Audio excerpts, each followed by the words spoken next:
저는 오늘 사무엘의 실패와 기도 대 이스라엘의 실패와 기도에 대한 말씀 잠깐 나누겠습니다. 그 7장의 미스바 부흥회라고 불리우는 미스바 부흥회 이후에 백성들이 사무엘한테 나와가지고 왕을 요구하는 내용이 오늘 이제 본문의 내용인데, 제가 이게 본문을 보면서 발견한 게 있어요. 그건 뭐냐면 사무엘도 실패를 했더라고요. 그런데 사무엘이 또 하나님 앞에 기도하는 내용이 나오고, 이스라엘 백성들이 실패한 내용이 나오고, 그리고 이스라엘 백성들이 기도하는 내용이 나와요. 그래서 사무엘에게 요구하는 거지만 그것을 이스라엘의 기도로 생각하고 우리가 말씀을 볼 수 있는데, 첫 번째 한번 보고 싶은 것은 사무엘의 실패예요. 영적인 거장 사무엘도 실패를 했더라고요. 그래서 그것이 우리에게 되게 위안이 돼요. 하나님의 말씀으로 충만한 사람도 실패하는구나, 이 생각을 하게 되는 거죠. 뭐에 실패했느냐? 자녀 문제에 대해서 실패했어요. 자녀 문제에 대해서 실패를 했습니다. 자, 8장 1절에 나오는데 뭐냐면 사무엘이 늙음에 그의 아들들을 이스라엘 사사로 삼으니, 이렇게 돼 있어요. 그의 아들들을 뭘로 삼았어요? 이스라엘의 사사 재판관으로 삼았다 이거예요. 지도자로 삼았다 이거예요. 누가? 사무엘이요. 이제까지 사무엘 전까지 누가 사사를 세운지 아세요? 하나님이 세웠어요. 그런데 사무엘이 지금 사사를 자기가 세우고 있잖아요. 왜 이렇게 했을까요? 그리고 나서 사무엘은 나름대로 성경을 통해서 보면 굉장히 정직하고 성실하고 진짜 깨끗한 지도자였어요. 훌륭한 지도자예요. 그거는 두말하면 입 아플 정도로 정말 훌륭한 지도자인데 그 자녀들은 그렇지 못했다 이거예요. 여기서 또 발견할 수 있는 것은 좋은 아버지 밑에서 꼭 좋은 자녀가 나오는 것은 아니라는 거예요. 히스기야는 성경에서 굉장히 인정받는 선한 왕으로 뽑힙니다. 그런데 히스기야의 아들 므낫세가 이사야도 죽이고 모든 하나님의 선지자들을 잡아서 다 죽여요. 아주 나쁜 왕이에요. 가장 악한 왕 중에 하나예요. 그러니까 선한 왕, 선한 아버지 밑에 항상 선한 자녀가 나오지 않는다 이 말이에요. 저는 왜 사무엘이 다른 것은 다 성공했는데 자녀 문제에 실패했을까? 그냥 그랬던 것 같아요. 사무엘이 자라났던 시대는 굉장히 어두웠던 시대잖아요. 우리 어머니 세대만 해도 굉장히 부모님들이 고생을 많이 했거든요. 그래서 우리 자녀들한테 뭘 물려주고 싶지 않았냐 하면 가난을 물려주고 싶지 않으셨어요. 그래서 어떻게 하면 이 가난을 극복할 수 있을까 하고 정말 열심히 노력하고 애를 썼잖아요. 온 국민의 부모님들이 다 그랬어요. 그래서 사실은 지금 우리가 이렇게 참 평안한 시절을 살게 된 것인데, 사무엘도 그러지 않았을까? 팔이 안으로 굽는다고.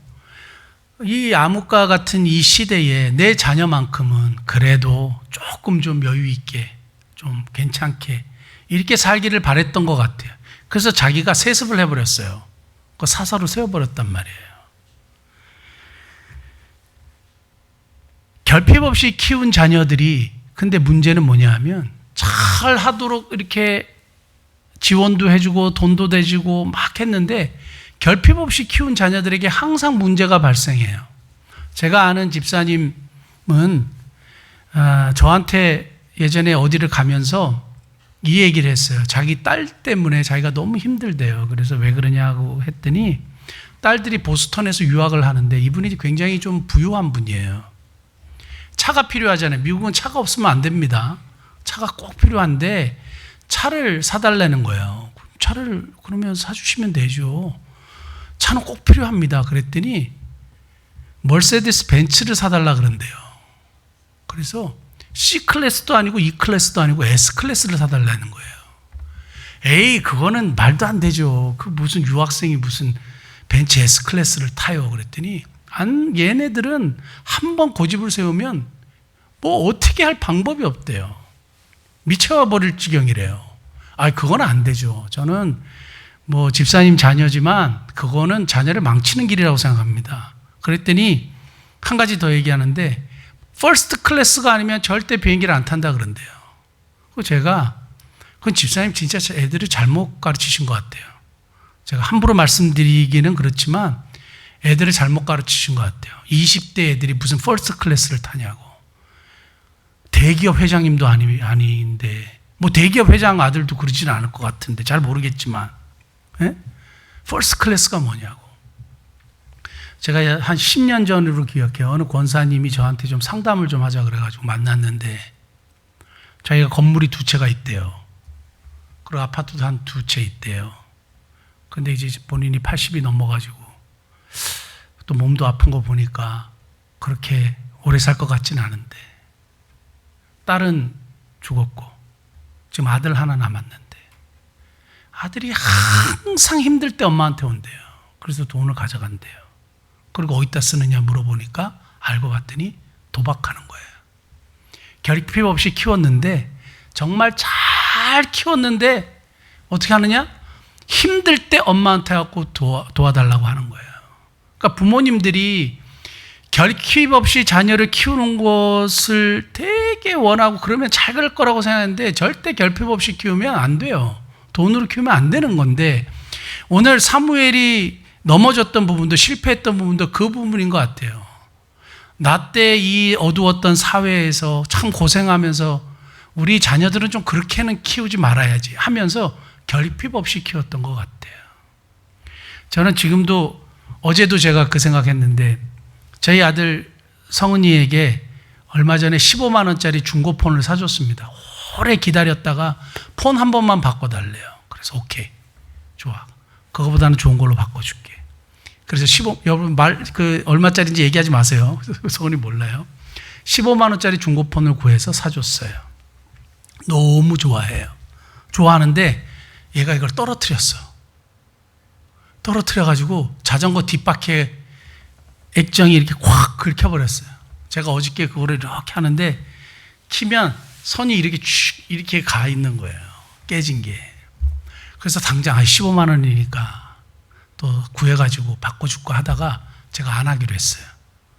왜냐하면 자기가 중고폰이라고 할지라도 쉽게 얻고 쉽게 얻어지게 되면 안 되겠다 싶은 거예요. 자기가 충분히 느끼고, 충분히 아까워하고, 충분히 속상해하고, 충분히 느낀 다음에 한 몇 개월 지나서, 아니면 1년 지나서 해주려고 그래요. 아니면 핸드폰이 멈추면 해줄까 지금 그러고 있어요. 왜냐하면 저도 바꿔주고 싶죠. 제가 또 그러는 거예요. 당장 바꿔주고 싶은 거예요. 이거 절제해야 되겠다. 아이들이 충분히 고민하고 걱정하고 염려하고 스트레스 받는 것까지 부모가 다 차단해 주려고 그러니까 안 되는 거예요. 알이 깨어나면서 새가 이제 막 나오려고 하는데, 그래 조류학자들이 연구했다 그러잖아요. 너무 힘들게 알을 깨고 나오니까 알을 깨줬대잖아요. 이렇게 알을 깨주니까 쉽게 나왔어요. 근데 얼마 못 가서 죽는다는 거예요. 그래서 알을 깨주면 안 되는 거예요. 충분히 그 기간을 거쳐야 되는 거죠. 그런데 부모들이 자녀 교육에 실패하는 이유는 결핍 없이 키우려고 하는 것 때문에 그래요. 너무 잘해줘서 그런 거예요. 그래서 사무엘도 그렇게 했는데, 제가 여기서 힌트를 하나 드리면, 사무엘은 진짜 잘 컸잖아요. 왜 사무엘이 잘 큰지 아세요? 제가 오늘 성경보다 저도 발견하고 너무 감사했는데, 이렇게 키워야 되겠다. 사무엘상 2장 21절 한번 볼까요? 여호와께서 한나를 돌보시다 그로 하여금 임신하여 세 아들과 두 딸을 낳게 하셨고, 아이 사무엘은 어떻게 자라니라? 여호와 앞에서 자라니라. 누구 앞에서요? 여호와 앞에서 자라니라. 누구 앞에서 크게 해줘야 돼요? 하나님 앞에서 크게 해줘야 돼요. 내 앞에서 키우는 거예요. 우리는 내 앞에 있어야 안전하다고 생각해요. 여러분들이 애들을 보호해 줄 수 없어요. 우리가 애들을 절대 보호해 주지 못해요. 안 돼요. 어떻게 보호해 줘요? 슈퍼맨입니까? 휙 날아갖고 막 이렇게 보호해 줄 수 있어요? 안 돼요. 할 수가 없어요. 그런데 우리는 자꾸 우리가 보호해 주려고 하죠. 우리가 알을 깨주려고 하죠. 안 되는 거예요. 하나님 앞에 자라게 하면 되는구나. 하나님 앞에 자라게 해야 되겠구나. 하나님 앞에 자라게 하는 것은 도대체 뭔가요? 그건 연구해 보십시오. 아니면 궁금하면 저한테 물어보세요. 하나님 앞에 자라게 해야 돼요. 그래서 이 아이들이 하나님 앞에서 고민하고 씨름하고 성장할 수 있도록 도와줘야 돼요. 사무엘은 왕을 세워달라는 이스라엘 백성들의 요구에 너무 기분이 상했다 그랬어요. 너무 기분이 상했는데 사무엘의 기도의 핵심은 뭐냐면 너무 기분이 상했는데 그 문제를 어디로 가져갔어요? 하나님께 가져갔어요. 그래서 하나님께 기도했다 그랬어요. 그래서 6절 말씀 보시면 8장 6절 말씀 보시면 우리에게 왕을 주어 우리를 다스리게 하라 했을 때에 사무엘이 그것을 기뻐하지 아니하여 누구께 기도하며? 여호와께 기도하며. 아, 여기서 판가름이 나는구나. 진짜 참 신앙을 가진 사람들은 기분이 너무 상하고 너무 안 좋은 일을 닥쳤을 때 누구에게 이 문제를 가져가냐 하면 하나님께 이 문제를 가져가는데 해결해 주시옵소서가 아니라 하나님, 이 일을 어떻게 하면 좋겠습니까? 이렇게 요구를 합니다. 정직하게 기도하고 하나님의 뜻을 물어요.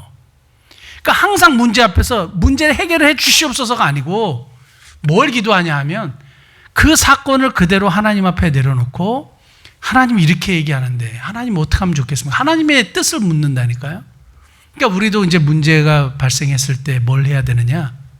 하나님 앞에 이 문제를 말씀을 드리고 그리고 그 문제에 대한 하나님의 뜻을 구하는 거예요. 기도는 하나님께 묻는 거라 그랬잖아요. 근데 묻는 거 없이 기도가 해결책이라고 생각하고 물론 해결책이지만 도와주시옵소서. 그게 뭐냐 하면 그게 이스라엘의 기도예요. 이스라엘은 뭘 기도한지 아세요? 왕을 달라고 끝까지 기도해요. 그래서 사무엘이 하나님의 말씀을 듣고 그들에게 왕을 세우면 이러이러한 일이 있을 거다고 얘기하는데 성경 한번 볼까요? 19절, 8장 19절 말씀 보면 이렇게 되어 있습니다. 백성이 사무엘의 말 듣기를 거절하여 이르되 아니로소이다. 우리도 왕이 있어야 하리니. 백성은 끝까지 뭐예요? 자기가 원하는 것을 관철시켜요. 내가 이것을 원합니다. 이것을 이루어 주시옵소서. 이 문제를 해결해 주시옵소서. 왕을 주시옵소서. 이거예요. 자기가 원하는 것을 끝까지 관철시키는 이스라엘 백성들은 결국에는 실패하게 되죠. 이스라엘의 백성들의 실패는 왜 왕을 달라고 하냐면 하나님을 더 이상 의지하지 않고 눈에 보이는 것을 의지하겠다는 거예요. 눈에 보이는 왕을 의지하겠다는 거예요. 눈에 보이지 않는 하나님? 답답해요. 언제 도와줄지도 모르겠어요. 그러니까 눈에 보이는 시원한 왕, 권력 있는 사람 의지하고 싶은 거예요. 누구와 같이? 세상 사람들과 똑같이. 5절 말씀에 보면 이렇게 되어 있습니다. 모든 나라와 같이 세상 모든 백성들이 그렇게 하는 것과 같이 우리도 그렇게 하게 해주십시오. 그런데 하나님이 이스라엘 백성들은 구별시켜 놓으셨거든요. 하나님이 다스리는 나라로 구별시켜 놓으셨는데 그게 싫다 이거예요. 그게 싫고 세상 사람들하고 똑같이 하겠다 이거예요. 근데 이스라엘의 실패는 여기 있는 거예요. 세상 풍조를 따라가는 것과 세상의 가치관을 따라가는 것과 세상의 방법을 추구하는 거예요. 세상의 방법이 너무 좋아 보이고 다 그렇게 하니까 그렇게 해도 된다고 생각했던 모양이에요. 그러니까 우리에게 왕을 주시고 우리도 그렇게 하고 싶습니다. 얘기하는 거예요. 그래서 왕을 세면 안 된다 이렇게 얘기하니까 그 말을 싫어하고 끝까지 자기 주장을 관철하는 기도를 해요. 그게 오늘 우리들의 모습은 아닌지 돌아봐야 합니다. 우리 교회 대출할 때 맨 마지막 교회 대출 그 마지막 단계에서 교인 100명이 돼야 된다. 출석성도 100명이 돼야 된다. 그래서 그 서류를 제출을 하라 그랬어요. 그래서 제가 그 얘기를 듣자마자 거짓말로 대출하지 않겠습니다. 그랬어요. 거짓말로 대출하지 않겠습니다. 우리 성도들 잘 아는 얘기지만 근데 그것이 이분들의 마음을 오히려 움직여서 대출이 가능케 됐단 말이에요. 사실은 그 주간에 주일에 우리 모여가지고 대출을 하지 않는 걸 제가 말씀을 드렸잖아요. 이런 서류를 요구하더라. 거짓말로 교회 대출해가지고 교회에 지으면 뭐 하겠냐. 그건 아니지 않냐. 이제 그런 얘기를 하고 그걸 나눴잖아요. 근데 지난 입당 예배 때 우리 교회에 오셨던 노회 목사님들 중에 누구라고 말씀 안 드릴게요. 따로 한번 뵀어요. 그래서 식사를 저를 해주시면서 자기가 너무 부끄러웠대요. 그래서 왜 그러냐 그러니까 자기 교회가 그렇게 대출을 했대요. 자기 교회가 그렇게 대출을 했는데 자기가 그 얘기를 듣고 너무 마음이 안 좋았대. 내가 그때 실수했구나. 그런데 그 목사님에게는 굉장히 희망이 있고 그분을 되게 좋아하게 됐어요. 솔직하시고 진실하셔서 하나님이 그 마음을 이해해 주셨을 거라고 생각해요. 받아주셨을 거라고 생각해요. 그런데 교회도 목사도 성도도 뭐예요? 다 그렇게 한다는 거예요. 그렇게 하니까 그렇게 해도 된다고 생각하고, 아유, 제가 얼마나 그런 얘기를 많이 들은지 아세요? 다 그렇게 해요. 다 그렇게 한다고 우리는 그렇게 하면 안 되는 거죠. 모든 나라와 같이 우리에게도 왕을 주십시오 하는 거랑 똑같은 거예요. 세상의 방법으로 하겠다는 거예요. 뭐를? 이 땅을 살아가는데 어떤 방법으로? 세상의 방법으로 살아가겠다는 이스라엘 백성들의 그 내면이 결국은 하나님 앞에서 실패하는 원동력이 되는 겁니다. 사랑하는 성도 여러분, 그리고 잘못된 것을 깨닫게 해줬는데도 어떻게 해요? 끝까지 관찰해요. 그래서 오늘 기도할 때 저와 여러분들의 기도가 사무엘의 기도가 되길 원합니다. 이스라엘 백성들의 기도는 자기의 뜻을, 자기의 원함을 끝까지 관철시키려는 기도였다면, 사무엘은 그냥 이 문제를 하나님 앞에 솔직하게 말씀드리고, 그리고 속상한 걸 다 얘기하고, 근데 하나님 어떻게 하면 좋겠습니까? 하나님의 뜻을 구하는 거예요. 지금 속상한 마음, 스트레스 받는 것, 어떻게 해야 될지 모르는 상황 속에서 문제 해결을 해 주시옵소서가 아니라, 하나님 상황에 이른데 하나님 도대체 어떻게 하면 좋겠습니까? 하나님 말씀해 주십시오. 도와주십시오. 은혜를 베풀어 주십시오 하는 것이 사무엘적 기도라고 저는 생각해요. 오늘 그렇게 기도함으로 하나님께서 은혜를 베풀어 주시는 놀라운 은혜가 있기를 원합니다. 제가 예전에 누가복음 15장을 보면서, 누가복음 15장이 돌아온 탕자의 비유가 있는 말씀인데, 이 누가복음 15장의 탕자의 비유가 기도에 대한 아주 중요한 가르침을 가지고 있다는 말씀을 한번 드렸습니다. 탕자가 아버지에게 주시옵소서 해요. 뭐를? 재산을. 그래서 영어 성경에는 give me라고 되어 있어요. give me, 주시옵소서, 한국말로. 주시옵소서 했는데 하나님이 허락했어요. 하나님이 허락했어요. 그러니까 아버지가 허락했어요. 죄송합니다. 아버지가 허락했어요.